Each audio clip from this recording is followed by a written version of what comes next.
आपको जब भी कैलकुलेशन मिले, कोई भी कैलकुलेशन, तो मोबाइल तो छुए नहीं ना कि कैलकुलेटर उठा के गुणा कर रहे हैं। तो एग्जाम में तो आपके पास कैलकुलेटर रहेगा नहीं, तो वो आप अपने से करें, खुद से करें, ऑटोमेटिक आपका डेवलप हो जाएगा, जल्दी बनाने का आदत हो जाएगा। और बिहार का गणित शुरू से ही मजबूत है, जैसे चाहे आर्यभट्ट हो गए, चाहे हमारे आनंद कुमार हो गए, जैसे कुछ चैप्टर ऐसे हैं कि आप पढ़ लेंगे तो हर एग्जाम में आपका काम करेगा, चाहे SSC हो, रेलवे हो, बैंकिंग हो, BPSC हो, बिहार दरोगा हो, हर एग्जाम में वहाँ से क्वेश्चन आते हैं। कुछ टॉपिक है, अगर वही आपके पास कॉन्सेप्ट नहीं होता है तो प्रश्न में थोड़ा सा भी बदलाव कर दिया जाए तो फिर आप उस प्रश्न को नहीं कर पाएंगे। नमस्कार, स्वागत है आपका लाइव बिहार में। बच्चे हमेशा कंफ्यूज हो जाते हैं मैथ को लेकर। मैथ थोड़ा सा हार्ड है, थोड़ा क्या बहुत हार्ड है। जिनके लिए बहुत सारे ऐसे बच्चे भी हैं जिनको हार्ड ये नहीं लगता है, बहुत इजी लगता है, लेकिन ज़्यादातर स्टूडेंट को ये हार्ड ही लगता है। चलिए, अब मैं ज़्यादा बात नहीं करूँगी, लेकिन आपको मैं बताना चाहूँगी कि कई ऐसे एग्ज़ाम हैं वहाँ पर मैथ के कुछ चैप्टर जो हैं वो हर एग्ज़ाम में आते हैं। तो मैं उन्हीं बिंदुओं पर आज फोकस करने के लिए गोस्वामी सर के पास आई हूँ, जो कि मैथ के टीचर हैं, और इन्हीं से मैं जानती हूँ कि सर मुझे ये बताइए कि कौन कौन से ऐसे चैप्टर हैं जो हर एग्ज़ाम में पूछे जाते हैं। बच्चे उसमें ज़्यादा कंफ्यूज हो जाते हैं, और बहुत सारे ऐसे चैप्टर हैं जो ईजी भी होते हैं, तो उसमें कंफ्यूज नहीं होते हैं।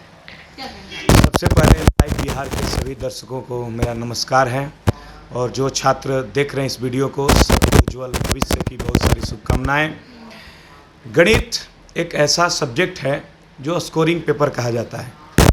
आप किसी भी एग्ज़ाम की तैयारी करते हैं, SSC हो, रेलवे हो या बैंकिंग हो, अगर गणित आपका मजबूत है तो आप अच्छा स्कोर कर पाते हैं। गणित एक ऐसा सब्जेक्ट है कि अगर आपको आता है तो एग्ज़ाम में 100% क्वेश्चन बना के आ सकते हैं। जैसे बाकी सब्जेक्ट है, GS है, अगर आपको खूब भी आता है, GS आपका बहुत मजबूत है, फिर भी आप सारे प्रश्नों को नहीं जवाब दे सकते हैं। और गणित एक ऐसा सब्जेक्ट है कि अगर आपको आता है तो सारे प्रश्न आसानी से बना सकते हैं, और कॉन्सेप्ट आपका अच्छा है तो अच्छा स्कोर कर सकते हैं। इसलिए हम बच्चों से कहेंगे कि गणित मजबूत करने पर हमेशा ध्यान दें।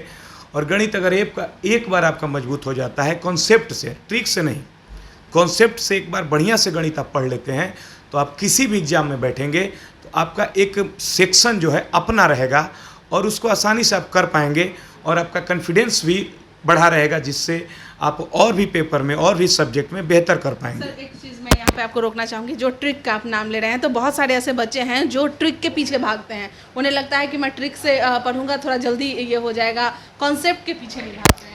देखिए, सबसे बड़ा चीज़ ये है कि ट्रिक नामक कोई चीज़ होता ही नहीं है, सब कुछ कॉन्सेप्ट ही होता है, उसी से ट्रिक बनाया जाता है। ट्रिक बनाया भी नहीं जाता। अगर आप जब बचपन में थी, आपको कहा जाता था कि 5 से 4 को गुणा कीजिए, अब पहाड़ा पड़ती थी, 5 4 ऐसे 4 उंगली निकालती थी, 5 से गुणा करती थी, 4 5 20 करती थी।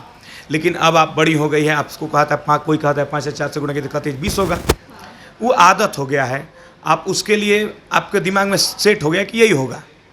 तो उसी तरह से अगर आपके पास किसी चीज़ का कॉन्सेप्ट है, कोई बड़ा मैथ है, उसका कॉन्सेप्ट है आपके पास, तो बनाते बनाते एक समय के बाद आपके पास उसका अंतिम स्थिति जो है वो याद हो जाता है। वो जो शॉर्ट टर्म में आपको याद हो जाता है कि ऐसे करेंगे हमारा उत्तर आ जाएगा, लेकिन वो आया कहाँ से? कॉन्सेप्ट से आया है। अगर वही आपके पास कॉन्सेप्ट नहीं होता है तो प्रश्न में थोड़ा सा भी बदलाव कर दिया जाए तो फिर आप उस प्रश्न को नहीं कर पाएंगे। परंतु अगर आपके पास कॉन्सेप्ट है तो ट्रिक ऑटोमेटिक आप डेवलप कर सकती हैं।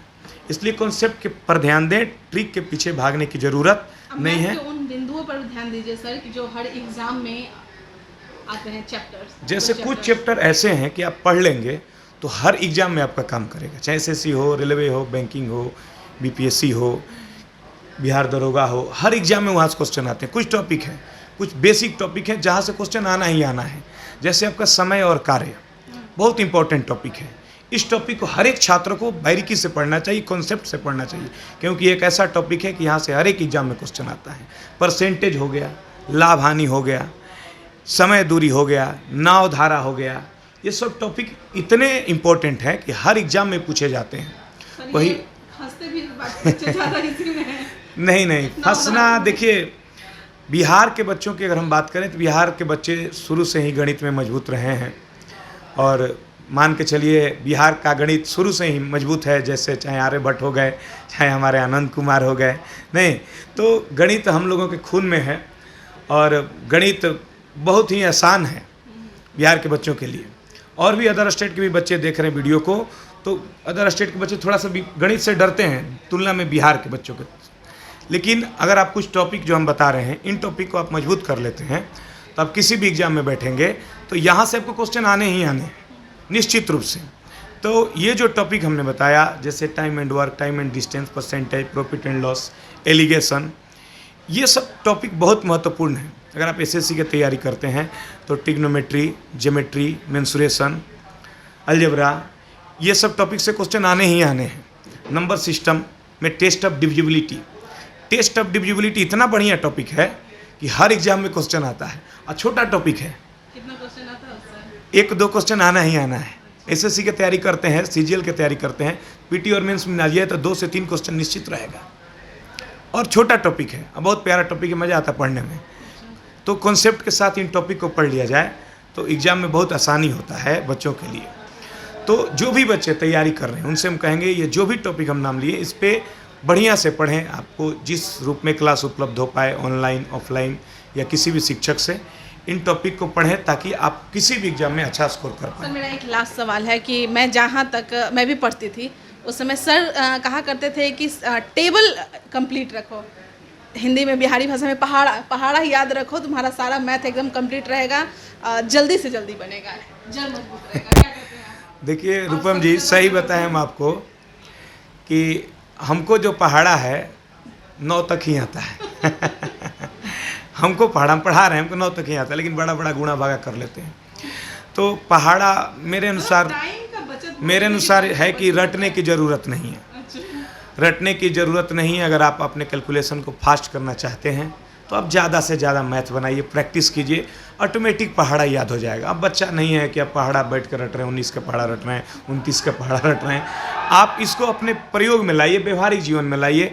आपको जब भी कैलकुलेशन मिले, कोई भी कैलकुलेशन, तो मोबाइल तो छुए नहीं ना कि कैलकुलेटर उठा के गुणा कर रहे हैं। तो एग्जाम में तो आपके पास कैलकुलेटर रहेगा नहीं, ठीक है। तो वो आप अपने से करें, खुद से करें, ऑटोमेटिक आपका डेवलप हो जाएगा, जल्दी बनाने का आदत हो जाएगा। और दूसरे के बनाए हुए ट्रिक, जैसे गुणा में, स्क्वायरिंग में, बहुत सारे टीचर लोग ट्रिक पढ़ाते हैं, हम भी पढ़ाते हैं लेकिन हमको नहीं लगता कि वो ट्रिक ज़्यादा काम आता है। बेसिक ज़्यादा मजबूत है। आपको तभी काम आएगा आप जब ज़्यादा से ज़्यादा प्रैक्टिस करेंगे। कैलकुलेशन का फास्ट करने का एक ही तरीका है, प्रैक्टिस कीजिए और ज़्यादा से ज़्यादा कैलकुलेटिव प्रश्नों को बनाइए। अभी के समय में एग्ज़ाम में आप एनटीपीसी की परीक्षा हुआ, उसमें सारे क्वेश्चन कैलकुलेटिव थे।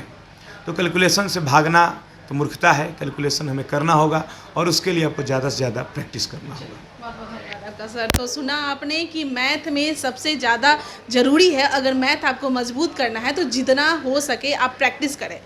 अब मैथ अगर आप एक चैप्टर पढ़ के जाते हैं और उसमें 5 नंबर का क्वेश्चन आता है तो आप पाँचों का पाँचों क्वेश्चन यानी कि उतना नंबर लेते आइएगा, तो क्यों ना आप अपने मैथ को मजबूत रखिएगा। और वैसे भी बिहार की धरती है भाई, बिहार में लोग मैथ से डरते नहीं हैं, आप लोग भी मैथ से मत डरिए। चलिए फिलहाल के लिए बने रहें लाइव बिहार के साथ। लाइव बिहार यूट्यूब पर सब्सक्राइब और फेसबुक पर लाइक ज़रूर करें।